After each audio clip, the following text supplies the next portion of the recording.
ബഹുമാനപ്പെട്ട വൈദികരെ, സിസ്റ്റേഴ്സ്, പ്രിയ മാതാപിതാക്കളെ, സഹോദരങ്ങളെ, തിരുസഭയെ ഈ പ്രാദേശിക തലത്തിൽ നയിക്കുന്നവരാണ് നിങ്ങൾ ഓരോരുത്തരും എന്ന് ബഹുമാനപ്പെട്ട മാത്യുവച്ചൻ സൂചിപ്പിക്കുന്നുണ്ട്.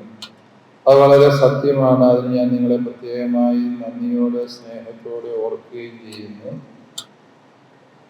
ഇവിടെ സമയബന്ധിതമായി നടക്കുന്ന ഒരു പരിപാടി ആയതുകൊണ്ട് ഇപ്പോൾ ഞാൻ എൻ്റെ ടൈം ടേബിൾ നോക്കുമ്പോൾ 10:25 തുടങ്ങി 10:45 തീർക്കേണ്ട ഒരു പ്രസംഗമാണ് എൻ്റേത്. പക്ഷേ അതിപ്പോൾ 10:40 അതുകൊണ്ട് എനിക്ക് സമയബന്ധിതമായി തീർക്കണമെന്നുണ്ടെങ്കിൽ 5 മിനിറ്റ് പ്രസംഗിച്ചാൽ മതി. വാസ്തവത്തിൽ അതേ ആവശ്യവും ബോധമുള്ളവരോട് അല്പം പറഞ്ഞാൽ മതി എന്ന് ഒരു ചൊല്ലുണ്ട്, ജലി പാവുക. അതുകൊണ്ട് പേരാവൂരുകാർ നല്ല വിവരമുള്ളവരായതുകൊണ്ട് നിങ്ങളോട് ദീർഘമായി പ്രസംഗിക്കേണ്ട കാര്യമില്ല. നമ്മളിവിടെ കൂടി വന്നതിൻ്റെ ഉദ്ദേശ ലക്ഷ്യങ്ങളെ കുറിച്ച് ഇതിനോടകം തന്നെ ജനറാളച്ചൻ നിങ്ങളെ ബോധവൽക്കരിക്കുകയുണ്ടായി. നമ്മൾ 2 കാര്യങ്ങൾ ഇവിടെ പ്രധാനമായും ശ്രദ്ധ വയ്ക്കുന്നതായിട്ട് അച്ഛൻ പറഞ്ഞതിൽ എനിക്ക് മനസ്സിലായിട്ടുണ്ട്. ഒന്ന്, നമ്മുടെ സമുദായ ശാക്തീകരണ വർഷം സംഘടനാ പ്രവർത്തനങ്ങളിലൂടെ എങ്ങനെ നമുക്ക് സജീവമാക്കാം. നിങ്ങളെല്ലാവരും ഏതെങ്കിലുമൊക്കെ സംഘടനകളുടെ തലപ്പത്ത് ആയിരിക്കുന്നവരാണ്. സംഘടനകൾ സജീവമാകുമ്പോൾ അവ സഭയെ സജീവമാകും. സഭയുടെ പ്രവർത്തനങ്ങൾ കാര്യക്ഷമമാകുന്നത് നാം നിരന്തരം പ്രവർത്തിച്ചുകൊണ്ടിരിക്കുമ്പോഴാണ് എന്ന് നമുക്കറിയാം. അതുകൊണ്ട് ഈ സംഘടനാ പ്രവർത്തനങ്ങൾ പലപ്പോഴും സഭയുടെ സംഘടനാ പ്രവർത്തനങ്ങൾ വളരെ ശുഷ്കവും നിർജീവവുമായി പോകുന്ന സാഹചര്യങ്ങളുണ്ട് എന്ന് നമുക്കറിയാം. ആ 5 പേര് ഭാരവാഹികളുണ്ട്. അനുയായികൾ ആരുമില്ല. ഭാരവാഹികൾ മാത്രമുള്ള യൂണിറ്റുകളായിട്ട് നമ്മുടെ ഭക്തസംഘടനകൾ ചിലപ്പോഴൊക്കെ മാറിപ്പോകാറുണ്ട്, ചില ഇടവുകളിലൊക്കെ എന്നുള്ളത് വസ്തുതയാണ്. കൊറോണ കയറി ചെന്നാൽ തന്നെ അച്ഛന്മാരോട് പറയാറുണ്ട്, ആരെങ്കിലും 5 പേര് പേരും എഴുതി കൊടുക്കുക എന്ന് പറയുന്നതാണ് സംഘടനാ പ്രവർത്തനം എന്ന് ശത്രുക്കൾ ഉന്നയിക്കുന്ന ഒരു ആരോപണമാണ്. നേരെ നമ്മൾ നോക്കിയാൽ നിങ്ങൾക്ക് മനസ്സിലാവും. ചില സംഘടനകൾക്ക് 5 പേരുടെ പേര് എഴുതി കൊടുക്കാനില്ല എന്ന്, മദ്യനിരോധന കുടിക്കാത്ത 5 എണ്ണത്തിനെ കണ്ടുകിട്ടാനില്ല എന്ന് പറയുന്ന വികാരിച്ചന്മാരുണ്ട് എന്നാണ് പറയുന്നത്. തരാവുന്ന റോഗമല്ല, മറ്റ് ചില റോഗങ്ങളിൽ തിരിച്ചറിയുന്നു. അങ്ങനെയല്ല സംഘടനാ പ്രവർത്തനം. സംഘടനാ പ്രവർത്തനം അത് ഒരു സഭാത്മക ജീവിത ശൈലിയാണ് എന്ന് നമ്മൾ തിരിച്ചറിയുന്നു. നമ്മുടെ യുവജനങ്ങൾ സഭയോടൊത്ത് ജീവിക്കുന്നതാണ് വാസ്തവത്തിൽ KCY പ്രവർത്തനങ്ങൾ എന്ന് പറയുന്നത്. അല്ലാതെ അവർ ചെയ്യുന്ന ഒരു ആതുര സേവനമോ ഒരു വീട് വെച്ച് കൊടുക്കുന്ന പണിയോ അതല്ല KCYയിലൂടെ നമ്മൾ സഭ ലക്ഷ്യമില്ല. അത് ആ മക്കൾ ചെയ്യുന്ന ഒരു അധിക ശുശ്രൂഷ. പക്ഷേ അവർ സഭയോട് ചേർന്ന് ഉദാസ ജീവിതം നയിച്ച് വിശുദ്ധമായി ജീവിക്കുന്നു എന്നുള്ളതാണ് KCYയിൽ നിന്ന് സഭ പ്രതീക്ഷിക്കുന്ന ഏറ്റവും ആഴമുള്ള സംഘടനാ പ്രവർത്തനം എന്ന് പറയുന്നത്. കുഞ്ഞുങ്ങൾ അപ്രകാരം ജീവിക്കാൻ അവരെ പരിശീലിപ്പിക്കുന്നതാണ് മിഷൻ എന്ന് പറയുന്നത്. അമ്മമാരെ മാതൃകാപരമായ കുടുംബജീവിതം നയിക്കുന്നതാണ് വാസ്തവത്തിൽ മാതൃകായുടെ പ്രവർത്തനത്തിലൂടെ നമ്മൾ ലക്ഷ്യപ്പിക്കും. അതുകൊണ്ട് നമ്മുടെ സംഘടനാ പ്രവർത്തനങ്ങൾ സഭാ ജീവിതത്തിൽ നിന്ന് മാറി നിന്ന് വേറെ ഏറ്റവും ചില അഡീഷണൽ ജോലികൾ ചെയ്യുന്ന സംവിധാനങ്ങളാണ് എന്നുള്ളത് എനിക്ക് നമ്മൾ തിരുത്തേണ്ട ഒരു കാര്യമാണ്. നമ്മൾ സഭ നമ്മോട് ആവശ്യപ്പെടുന്ന വിശ്വാസത്തിന്റെ ആധ്യാത്മികത ജീവിക്കും. അതിന് ഓരോ പ്രായത്തിലുള്ളവർക്ക് സഭ ക്രമീകരിച്ച് തന്നിരിക്കുന്ന സംവിധാനങ്ങളാണ് നമ്മുടെ സംഘടനകൾ. അതുപോലെ ഈ സഭയ്ക്ക് പൊതുസമൂഹത്തോടുള്ള ഉത്തരവാദിത്വമുണ്ട്.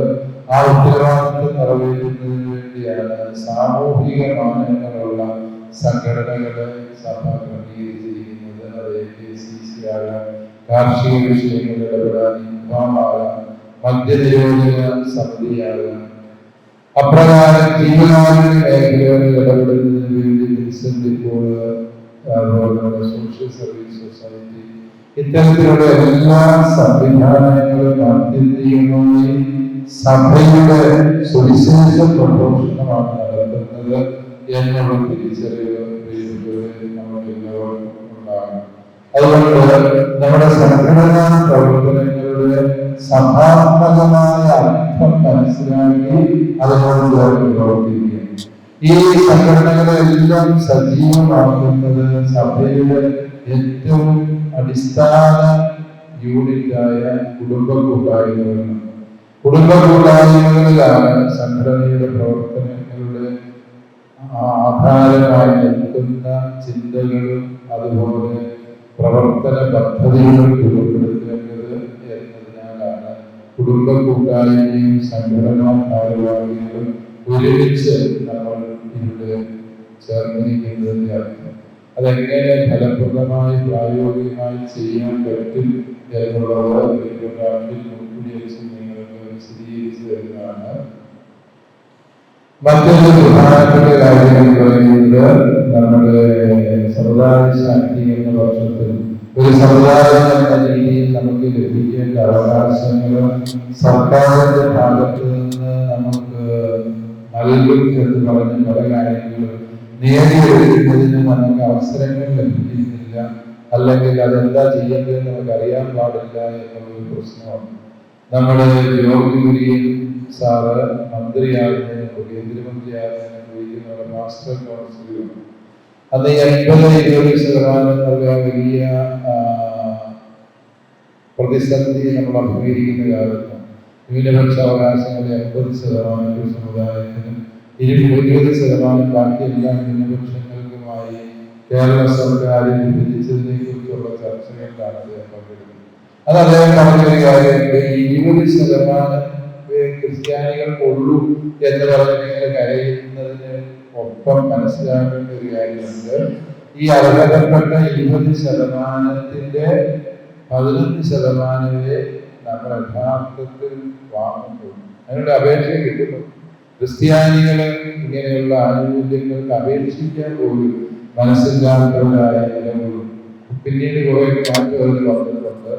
നമുക്ക് ഇൻഷുറൻസ് മേഖലയിൽ നമുക്കുള്ളത്, കുട്ടികളെ പഠിപ്പിക്കാനുള്ള മേഖലയിൽ, ന്യൂനപക്ഷങ്ങൾ എന്ന നിലയിൽ നമുക്കുള്ള വലിയ അവകാശങ്ങൾ, അതുപോലെ തന്നെ സമൂഹത്തിൽ പിന്നാക്കാവസ്ഥയിൽ നിൽക്കുന്ന സമുദായാംഗങ്ങൾക്കുള്ള EWS സംവരണത്തിന്റെ ആനുകൂല്യങ്ങൾ, ഇവയൊക്കെ ഇൻഷുറൻസ് സംവിധാനങ്ങൾ, ഇവയെ കുറിച്ച് മനസ്സിലാക്കുക. അതുപോലെ തന്നെ നമ്മുടെ മലബാറിൽ നിന്ന് കുഞ്ഞുങ്ങളെ മത്സര പരീക്ഷകൾക്ക് സജ്ജരാക്കാൻ തക്ക വിധത്തിൽ നമ്മുടെ മക്കളെ IAS-ലേക്ക്, സിവിൽ സർവീസ് സംവിധാനങ്ങളിലേക്ക്, അല്ലെങ്കിൽ UPSC-യുടെ വിവിധ തസ്തികകളിലേക്ക് പരീക്ഷയ്ക്ക് സജ്ജരാക്കുക. ഇപ്രകാരമുള്ള ലക്ഷ്യങ്ങൾ അത് 10ാം ക്ലാസ് 12ാം ക്ലാസ് കഴിഞ്ഞ് മാത്രം ചിന്തിച്ചാൽ പറ്റില്ല. അതിൽ 5ാം ക്ലാസ് മുതലെങ്കിലും അതിനുള്ള കുഞ്ഞുങ്ങളെ കണ്ടെത്തി നമ്മൾ ഉറപ്പിലെടുക്കേണ്ടതുണ്ട്. ആ കാര്യങ്ങളെ കുറിച്ചുള്ള ഒരു വിചിന്തനമാണ് അതുപോലെ തന്നെ എന്നോട് പറയാനുള്ളത്, നമ്മുടെ ഓരോരുത്തരുടെയും ചരിത്രം നമ്മൾ രചിക്കണം. നമ്മൾ ജനിക്കുന്നില്ല എങ്കിൽ നമ്മുടെ ചരിത്രം വേറെ വല്ലവരും എഴുതി വെച്ചത് അയ്യോഭാവം പറയാനും നമുക്ക് പറ്റും. കേരള ചരിത്രം 13 പേര് എഴുതിയിട്ടുണ്ട്. 13 പോലും ക്രിസ്ത്യാനി ഇല്ലാത്തത് കൊണ്ട് ക്രിസ്ത്യാനിയുടെ ചരിത്രം കേരള ചരിത്രത്തിന്റെ ഭാഗമാണെന്നാണ് നമ്മൾ കരുതിക്കാറ്. അത് എഴുതണമെങ്കിൽ കമ്മ്യൂണിസ്റ്റുകാർ എഴുതിയ ചരിത്രത്തിൽ കേരളം ഉണ്ടാക്കിയത് കമ്മ്യൂണിസ്റ്റുകാരാണെന്ന് ഞാൻ എഴുതിയിരിക്കുന്നു. മറ്റ് സംഘടനകൾ എഴുതിയപ്പോൾ അപ്രകാരമാണ് അത് ചരിത്രം വിധിച്ചത്. പ്രിയപ്പെട്ടവരെ, എനിക്കിനോട് പറയാനുള്ളത് കൊറോണ വ്യാഴാഴ്ചയോടുകൂടി ഉൾപ്പെടുത്തിയാണ് പറയുന്നത്. ഈ പേരാവൂരിന്റെ ഒരു ചരിത്രം നിങ്ങൾ രചിക്കണം. പേരാവൂരിന്റെ ചരിത്രം രചിക്കുമ്പോൾ ഇവിടുത്തെ ഓരോ റോഡുകളും ഏത് കാലഘട്ടത്തിൽ നിർമ്മിച്ചു, ഇവിടുത്തെ കലക്കുകൾ, പാലങ്ങൾ, ഓരോ സ്ഥലത്തെയും പള്ളിക്കൂടങ്ങൾ, പോസ്റ്റ് ഓഫീസ്, ഇവിടുത്തെ വൈദ്യുത ഭവനം, നമ്മുടെ പഴയ പള്ളിക്കൂടിലാണ് ഇവിടുത്തെ ACB ഓഫീസായിരുന്നു നമുക്കറിയാം. ഇത് ഒരു 10 കൊല്ലം കഴിഞ്ഞിട്ട് ആർക്കും അറിയാൻ പാടില്ലാത്ത ചരിത്രമായിട്ട് നമ്മുടെ ചരിത്രങ്ങൾ മാറിപ്പോകുന്നു എന്നുള്ളത് സങ്കടം. സങ്കടകരം. അതുകൊണ്ട് ഈ ചരിത്രം രചിച്ച് പേരാവൂരിന്റെ ചരിത്രം, പേരാവൂരിന്റെ ക്രിസ്ത്യാനികളുടെ ചരിത്രം മാത്രമല്ല, പേരാവൂർ ദേശത്തിന്റെ ചരിത്രം നമ്മൾ എഴുതുക. ഇവിടുത്തെ അമ്പലങ്ങളെ കുറിച്ചും മോസ്കുകളെ കുറിച്ചും ഒക്കെ അവർ എഴുതുന്നു. അങ്ങനെ വരുമ്പോഴാണ് അതൊരു പൊതു സമൂഹത്തിന്റെ ചരിത്രമായി ആകുന്നത്. അല്ല എങ്കിൽ നമ്മുടെ ജൂബിലി സപ്ലിമെന്റുകളിലെ എഴുത്തുകൾ പോലെ അത് വിഭാഗീകരിക്കപ്പെട്ടു. ഒരു ദേശത്തിന്റെ ചരിത്രം എഴുതി നമ്മൾ പ്രസിദ്ധം ചെയ്യണം. അങ്ങനെ നമ്മൾ എന്താകുന്നു, നമ്മൾ ആരാകുന്നു, നമ്മുടെ ഭൂമിയിൽ എങ്ങനെയാണ് ഈ ദേശത്തെ രൂപപ്പെടുത്തിയത് എന്നുള്ളതിന്റെ ഒരു നാൾവഴി കൃത്യമായ ചരിത്ര ബോധത്തോടെ നമ്മൾ അവതരിപ്പിക്കേണ്ടതുണ്ട്. ഇല്ലായെങ്കിൽ മറ്റേതൊരു രംഗത്തും സംഭവിച്ചതുപോലെ ഈ കുടിയേറ്റ മേഖലകളിൽ നമ്മൾ ഒരു കയ്യേറ്റക്കാരും ശല്യക്കാരുമായി ചിത്രീകരിക്കപ്പെടുന്ന സാഹചര്യം ഉണ്ടാകും. അതും നമ്മൾ ഉത്തരവാദിത്വത്തിന്റെ ഭാഗമാണ് എന്ന് പറഞ്ഞു. അതുപോലെ നമ്മുടെ എല്ലാ ഇടവുകളും ഒരു പാനീയ ആപ്പ് നമ്മുടെ ഇടവുകളെ പൂർണ്ണമായും ഡിജിറ്റലൈസ് ചെയ്യുന്നതിന് വേണ്ടി അതിരൂപതയിൽ കൊണ്ടുവരുന്ന ഒരു സംവിധാനം. അതിരൂപത മാത്രമല്ല, കേരള സഭ മുഴുവനും അപ്രകാരം ചെയ്യുന്ന ഒരു നടപടിക്രമത്തിന്റെ ഭാഗമാണ്. അതിനുവേണ്ടി നമ്മുടെ എഞ്ചിനീയറിംഗ് കോളേജ് വളരെ മനോഹരമായി ശാസ്ത്രീയമായി എല്ലാ കുറവുകളും പരിഹരിച്ചുകൊണ്ട് ഒരു ഡിജിറ്റൽ ആപ്പ് രൂപീകരിച്ചിട്ടുണ്ട്.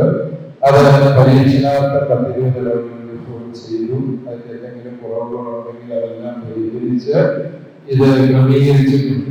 അതുകൊണ്ട് ഈ മീറ്റിംഗ് കഴിയുമ്പോഴത്തേക്ക് നിങ്ങൾക്ക് അതിനുള്ള പാസ്വേഡ് അതുപോലെയുള്ള കാര്യങ്ങൾ ലഭിക്കും. പ്രത്യേകിച്ചൊന്നും ചെയ്യാനില്ല, അത് നിങ്ങളുടെ കമ്പ്യൂട്ടറിലേക്ക് ഇൻസ്റ്റാൾ ചെയ്യുക. അത് ഓപ്പൺ ചെയ്താൽ മതി, പാസ്വേഡ് ഉപയോഗിച്ചുകൊണ്ട് സൈറ്റിൽ നിന്ന്. അപ്രകാരം നിങ്ങൾ അതിനകത്ത് ഒത്തിരി ഇൻഫർമേഷൻ, കോസി കമ്മീഷന് വേണ്ടി ശേഖരിച്ച ഇൻഫർമേഷൻ ഉൾപ്പെടെയാണ് നിങ്ങൾക്ക് ലഭിക്കുക. അത് വേണ്ട രീതിയിൽ കാലോചിതമായി ഭേദഗതികൾ വരുത്തേണ്ടതുണ്ട്. അതിനകത്തേക്ക് ബഹുമാനപ്പെട്ട വിചാരിച്ചന്മാർ ഈ അവധിക്കാലത്ത് നമ്മുടെ തിയോളജി പ്രദേശ് അവരുടെ അതുപോലെ സാങ്കേതിക പരിജ്ഞാനമുള്ളവരുടെ സഹായത്തോടെ നമ്മുടെ എല്ലാ രജിസ്റ്ററുകളും അത് രേഖപ്പെടുത്തും. അതങ്ങനെ വന്നു കഴിയുമ്പോൾ ഇനിമേൽ കുറി കൊടുക്കാൻ വേണ്ടി അച്ഛന്മാരെ എഴുതി വേറെ കല്യാണക്കാരൻ്റെ കൊടുത്തുകൊടുത്ത കാര്യമില്ല. വിചാരിച്ച് കുറി സബ്മിറ്റ് ചെയ്താൽ ഏത് പള്ളിയിലാണ് അത് എഴുതേണ്ടത് അതവിടെ സംഭവിക്കും. അതുപോലെ സർട്ടിഫിക്കറ്റുകളൊക്കെ ഈ അച്ഛന്മാർക്ക് എഴുതേണ്ട കാര്യമില്ല. നിങ്ങൾ ഒരു ക്ലിക്കിൽ നിങ്ങൾക്ക് ഏത് സർട്ടിഫിക്കറ്റ് പ്രിന്റ് ചെയ്തെടുക്കാം ആരെക്കുറിച്ച്. അങ്ങനെ വളരെ ശാസ്ത്രീയമായി രൂപപ്പെടുത്തുന്ന അതുപോലെ നമ്മുടെ സംഘടനാ പ്രവർത്തനങ്ങൾ ഓരോ സംഘടനയിലെയും ഭാരവാഹികൾക്ക് അതിനകത്ത് ചില കാര്യങ്ങൾ പൂരിപ്പിക്കാനുണ്ടാകും. എല്ലാ മാസവും നിങ്ങളുടെ സംഘടനയുടെ വന്നവർക്ക് ഈ ഹാജറിൽ എത്ര ഹാജരുണ്ടായിരുന്നു, എത്ര പേര് KCYയുടെ മീറ്റിംഗിൽ പങ്കെടുക്കുന്നുണ്ട്, KCYയിൽ എത്ര അംഗങ്ങളുണ്ട്, ഏതെല്ലാം പ്രവർത്തനങ്ങളുണ്ട്, ഇവയെല്ലാം നിരീക്ഷിച്ചുകൊണ്ട് ഏറ്റവും സജീവമായി പ്രവർത്തിക്കുന്ന ഇടവേള കഴിയുകയാണ്. ഇപ്പോൾ കുറെ ഇടവേള കുറെ നന്നായി ചെയ്യും, ചിലരൊന്നും ചെയ്യുകയില്ല. എല്ലാം നന്നായി അത് നമ്മൾ നടക്കുകയും ചെയ്യും. അതല്ല, കൃത്യവും വ്യക്തവുമായ രീതിയിൽ നമ്മുടെ അധ്യാപന പ്രവർത്തനങ്ങളെ ഓഡിറ്റ് ചെയ്യുന്ന ഒരു സംവിധാനം കൂടിയായിരുന്നത്. അത് നമുക്ക് വരുന്ന ഒരു ഏപ്രിൽ 9 മുമ്പായി എല്ലാ ഇടവേളകളിലും ഈ ഒരു കാര്യത്തിന് വേണ്ടി ശ്രദ്ധ വയ്ക്കണം. ബഹുമാനപ്പെട്ട വിചാരിച്ചെന്നാല് ഞാൻ ഉത്തരവാദിത്വം ഏൽപ്പിക്കുകയാണ്. അതിന്റെ പാസ്വേഡും സുരക്ഷിതങ്ങൾക്ക് എത്തിച്ചു തരുന്നതായിരിക്കും. ആ പാസ്വേഡ് ഉപയോഗിച്ചുകൊണ്ട് ഈ അവധിക്കാലം ചെയ്യുന്നതിന് മുമ്പ് നിങ്ങളുടെ രജിസ്റ്ററുകളുടെ അപ്ഡേഷൻ ഉൾപ്പെടെ ഈ ആപ്പിൽ ചെയ്യാൻ വേണ്ടി ശ്രദ്ധിക്കുക. അതിന് നഷ്ടമായിട്ട് ആരോഗ്യേണ്ട കാര്യമില്ല. നിങ്ങളുടെ ഇടവഴിയിൽ കമ്പ്യൂട്ടർ രംഗത്ത് പരിജ്ഞാനമുള്ള 1-2 കുഞ്ഞുങ്ങളെ ഒരു മാസത്തേക്ക് പണം കൊടുത്ത് തന്നെ നിർത്തി ജോലി ചെയ്യിച്ചാൽ ഒരു കുഴപ്പമില്ല. അപ്രകാരമുള്ളവരുടെ സഹായമാകാം, പ്രദേശത്തിന്റെ സഹായമാകാം, നിങ്ങൾ തന്നെ ചെയ്യുന്നതാകാം. അത് ചെയ്ത് നിങ്ങൾ ഈ ഒരു അവധിക്കാലം കൊണ്ട് മെയ് 31 മുമ്പായി ഏപ്രിലിന് മുമ്പ് എല്ലാവരുടെയും സൈറ്റിൽ ഉണ്ടാകണം. അതുപോലെ തന്നെ മെയ് മാസം ഒടുവിലാകുമ്പോഴത്തേക്കും ഈ രജിസ്റ്ററുകളുടെ അന്വേഷണങ്ങൾ നടത്തുന്ന രീതിയിൽ നിങ്ങൾ ഇവ ക്രമീകരിക്കണം എന്ന കാര്യം കൂടി ഞാൻ നിങ്ങളെ ഓർമ്മിപ്പിക്കുന്നു. എല്ലാവരെയും ദൈവം അനുഗ്രഹിക്കട്ടെ എന്ന ആശംസയോടെ പ്രാർത്ഥനയോടെ നമ്മുടെ ഈ കൂടിയോട് ഉദ്ഘാടനം ചെയ്തതായി അറിയിക്കുന്നു.